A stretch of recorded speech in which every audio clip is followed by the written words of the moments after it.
নিখোঁজ হওয়ার কিছুক্ষণ পরে একজনকে পাওয়া গেলেও আর দুজনকে পাওয়া যাচ্ছিল না।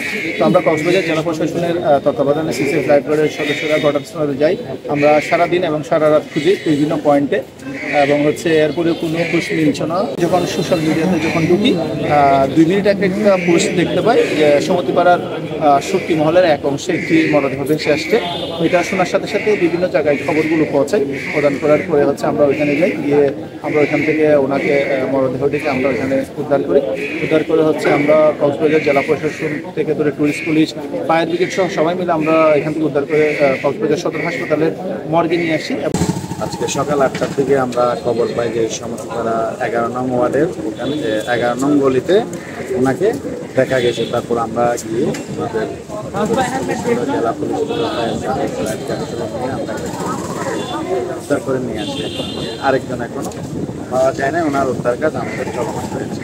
আর যে ডেপুটিটা সেটা সমুদ্রের তলার কারণে বোঝা যাচ্ছে না, আমাদের সমস্ত টিম সবাই মিলে আমরা কাজ করতেছি। সেখানে ছাত্র নেতা আছে, তারপরে আমাদের কোস্ট গার্ড, ফায়ার সার্ভিস, সবাই উই আর ডুইং ওয়ার্ক। আমরা আশা করতেছি যে আমরা পাবো।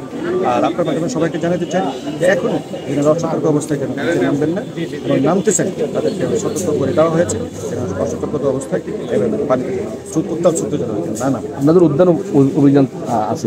আমাদের উদ্ধার অভিযান চলতেছে চলতেছে, এবং আমাদের প্রফেশনাল আমরা যারা আউটসোর্স তাদেরকে আমরা নিয়ে আসছি, এবং যারা ডুবুরি তাদেরকে আমরা নিয়ে আসছি, এবং জেলে তাদেরকে আমরা কাজে লাগা করি।